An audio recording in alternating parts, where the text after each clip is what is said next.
اللہ کے نام سے شروع جو نہایت مہربان رحم والا ہے۔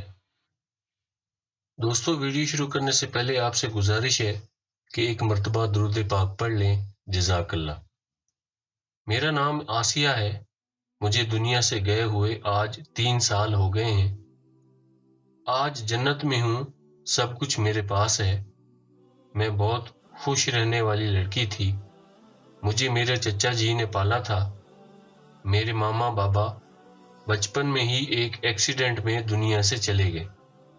میں نے ماں باپ کے بنا جیسے بھی ہوا زندگی گزاری۔ میری شادی چاچا چاچی نے کروائی۔ میرا شوہر بہت اچھا تھا، میرا خیال رکھتا تھا، مجھے اداس نہیں ہونے دیتا تھا۔ میرا شوہر اس وقت بہت خوش تھا جب ہمارے ہاں پہلی بیٹی ہوئی تھی۔ وہ خوشی سے مجھے سینے سے لگاتا پھرتا۔ پھر یوں ہوا، اللہ پاک نے مجھے 5 بیٹیاں دیں۔ ان میں سے ایک اب نارمل تھی، وہ چل پھر نہیں سکتی تھی۔ میرا شوہر میری ساس تانے دینے لگے۔ میں اپنی بیٹیوں کو لے کر بہت روئی۔ شوہر مجھ سے منہ پھیرنے لگا، مجھے خرچی دینا بند کر دی۔ میری چھوٹی چھوٹی شہزادیاں بھوک سے تڑپنے لگیں۔ ماں ہوں نا، جب اپنی بیٹیوں کی بھوک برداشت نہ ہوئی، میں اپنے شوہر سے جھگڑا کرنے لگی۔ جب میں اپنے شوہر سے لڑتی، میری چھوٹی چھوٹی ننھی سی پریاں دیوار کے ساتھ کھڑی ایک کونے میں چیخ چیخ کر رویا کرتی تھی۔ شوہر ایک ڈنڈا اٹھاتا اور مجھے اس وقت تک مارتا جب تک میں بے ہوش نہ ہو جاتی۔ میری بیٹیاں میرے ہوش تک آنے تک میرے ساتھ باتیں کرتی رہتی۔ ایک کہتی، ماما اٹھ جاؤ نا۔ ایک میرا منہ چومتی، میری آنکھیں کھولنے کی کوشش کرتی۔ بڑی والی اتنی ڈر جاتی، وہ میرے دوپٹے میں چھپ جاتی۔ جب میں ہوش میں آتی تو کہتی، ماما ہم کو کھانا نہیں کھانا، بس آپ ہمارے ساتھ سو جائیں۔ اپنی بھوکی بیٹیوں کو سینے سے لگا کر میں لوری سناتی۔ ماں باپ تھے نہیں چاچا، چاچا جی نے بوجھ اتارا، سر سے کوئی سہارا باقی نہ تھا۔ ساس میرا کلیجہ کھانے کو دوڑتی تھی۔ شوہر گھر آتا، میری بیٹیاں میرے پیچھے چھپ جاتی تھیں۔ جانتے ہو، میری بڑی بیٹی 7 سال کی تھی۔ ایک دن میرے شوہر نے اسے کہا، کھانا ڈال کر دو۔ وہ کھانا پلیٹ میں ڈال رہی تھی۔ کھانا گرم ہونے کی وجہ سے اس کے ہاتھ سے گر گیا۔ میرے شوہر نے اسے اتنا مارا کہ اس کے منہ سے خون نکلنے لگا۔ کہنے کو باپ ہے، لیکن وہ جلاد ہے۔ اسے لگتا ہے بیٹیاں بوجھ ہیں۔ میرا دل اس دن بہت چاہا تھا کہ بیٹیوں کو لے کر زہر کھا لوں، لیکن اپنے جسم کے ٹکڑوں کو کیسے تکلیف دے سکتی تھی۔ میں پڑوسیوں سے مانگ کر، لوگوں سے چوری مانگ کر اپنی بیٹیوں کا پیٹ بھرتی۔ عید شبرات میں ان کو کہیں نہ کہیں سے کپڑے لا کر دیتی۔ ان کی مسکراہٹ میری زندگی تھی۔ میری بیٹیاں میری جان ہیں۔ پھر ایک دن یوں ہوا، میرے شوہر نے دوسری شادی کر لی۔ میں بہت روئی، میری جان نکل گئی تھی۔ وہ دلہن گھر لے آیا۔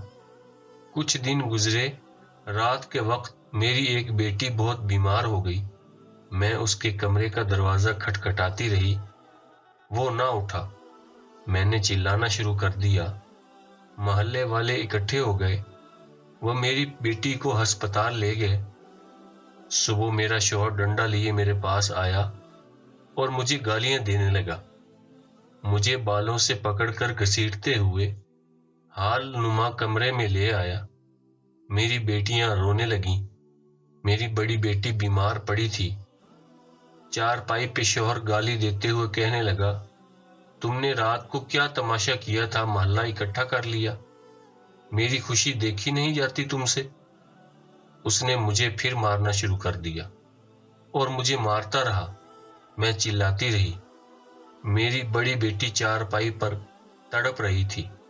میں کونے میں کھڑی بیٹیوں کو دیکھا۔ اتنے میں ایک زوردار ڈنڈا میرے دماغ میں لگا اور میرا جسم سون ہونے لگا۔ میں کانپنے لگی۔ میری بیٹیاں میرے سامنے اوجھل ہونے لگیں۔ میری بیٹیوں کے چہرے دھیمے ہونے لگے۔ میری آنکھیں بند ہونے لگیں۔ مجھے ہسپتال لے جایا گیا، جہاں سے میں اللہ پاک کے پاس چلی گئی۔ 1 گھنٹے بعد میری میت کو گھر لایا گیا۔ میری ایب نارمل بیٹی، جس کو میں اپنی زندگی میں کبھی زمین پر چلنے نہیں دیا، وہ گھسیٹتی باہر دروازے پر آ بیٹھی۔ میری لاش کو ایمبولینس سے اتارا گیا۔ اسی وقت میں بہت تڑپی اپنی بیٹی کو دیکھ کر۔ آخری بار اپنی چھوٹی بیٹی کو دیکھا جو 2 سال کی تھی۔ وہ انجان تھی، چارپائی پر خود کھیل رہی تھی۔ سر میری بیٹیاں میری لاش کے پاس کھڑی مجھ سے باتیں کرنے لگیں۔ میری بیٹی نے میرا خون صاف کیا۔ چھوٹی میرا منہ چوم رہی تھی۔ ایب نارمل بیٹی کو کمرے میں بند کر دیا گیا تھا کہ وہ تنگ کرے گی آئے ہوئے لوگوں کو۔ ایک میرے آنکھ سے بہنے والا آنسو صاف کر رہی تھی۔ میں آسمان کی طرف سفر کرتے ہوئے سب دیکھ رہی تھی۔ ایک بیٹی نے میری آنکھیں کھولی اور کہنے لگی، ماما اٹھو۔ چھوٹی رو رہی ہے، اسے بھوک لگی ہے۔ وہ ساری رات میرے پاس بیٹھی رہی تھی۔ میرا جسم ٹھنڈا پڑ چکا تھا۔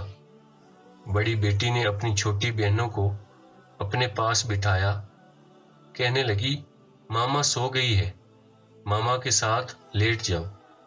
میری بیٹیاں میری لاش کے پاس سو گئیں۔ میری بیمار بیٹی دوائی لے کر آئی، میرے پاس بیٹھ گئی۔ ماما میں نے دوائی کھا لی، آج مجھے کڑوی بھی نہیں لگی۔ صبح ہوئی، میری لاش کو چارپائی پر رکھا گیا۔ رونا شروع ہوا۔ ماتم کا تماشا کرنے لگے۔ میرے چاچا چاچی کپڑے پھاڑ کر رونے لگے۔ سب باتیں کر رہے تھے کیسے مری، لیکن کسی نے تحقیق نہ کی۔ میری بیٹیاں بال بکھیرے میری میت کے پاس کھڑی تھیں۔ ان کو پتہ بھی نہیں تھا ان کے ساتھ کیا ہوا ہے۔ ایک نے میرا منہ چوما اور کہنے لگی، ماما آپ بہت پیاری لگ رہی ہیں۔ میری بیٹیاں مجھے دیکھ رہی تھیں۔ میرا جنازہ اٹھایا گیا اور مجھے دفنا آئے۔ میری بیٹیاں رات بھر دیکھتی رہیں، ماما نہیں آئی۔ انہوں نے کھانا بھی نہیں کھایا۔ جس بیٹی کو بخار تھا اس نے دوائی کھائی اور میری طرف دیکھنے لگی۔ شوہر نے بیٹیوں کو پاس بلایا۔ دادی پاس بیٹھی، ان کو کہنے لگی، تمہاری ماں اب نہیں آئے گی۔ اب ان کے کپڑے گندے ہوتے ہیں، بال بکھرے ہوتے ہیں۔ چھوٹی سی عمر میں وہ سیانی ہو گئی ہیں۔ اب وہ عید پہ نئے کپڑوں کی فرمائش بھی نہیں کرتی۔ اب وہ بھوکی بھی ہوں تو کھانا نہیں مانگتی۔ میری بیٹیاں بہت صبر والی ہیں۔ جانتے ہو، ایک دن میری بڑی بیٹی کھانا بنا رہی تھی، کھانا جل گیا۔ اس سے سوتیلی ماں نے اسے بہت مارا۔ میں یہاں سے تڑپنے لگی۔ وہ مار کھا کر کمرے میں گئی، میری تصویر نکال کر کہنے لگی، ماما آ جاؤ نا، آپ کو 2 سال ہو گئے اب تو گئے ہوئے۔ آپ تو کہیں جاتی بھی نہیں تھیں، ہم سے دور۔ دادا دادی کہتی ہے آپ اللہ کے پاس ہیں۔ میری اللہ پاک سے بات کروائیں۔ میں اللہ پاک سے کہوں گی، ہم سب بہنیں ماما کو بہت یاد کرتی ہیں، ہماری ماما کو بھیج دیں۔ میری بڑی بیٹی ماں کی طرف چھوٹی بہنوں کا خیال رکھتی ہے۔ ایک دن میری اب نارمل بیٹی کو سردی لگ گئی۔ رات کو میری بڑی بیٹی کیسے سنبھالتی؟ سب بہنیں اس کو لے کر روتی رہیں۔ وہ بے سدھ پڑی تھی۔ سردیوں کی راتیں تھیں، ہر کوئی اپنے کمرے میں تھا۔ میری بڑی بیٹی دوڑتی رہی، کبھی اپنے بابا کو اٹھاتی، کبھی دادی کو، پر کسی نے ان کی طرف توجہ نہ دی۔ میری بیٹی چیختی چلاتی رہی۔ بخار سے وہ اب نارمل تھی، بہنوں سے بول بھی نہیں سکتی تھی۔ میری بڑی بیٹی بھی اتنا میچور نہ تھی کہ وہ بہن کی بیماری سمجھ سکتی۔ وہ تو ایک ماں ہی اولاد کی بیماری کا دکھ سمجھتی ہے۔ خیر، رات کے وقت میری اب نارمل بیٹی دنیا چھوڑ کر میرے پاس آ گئی۔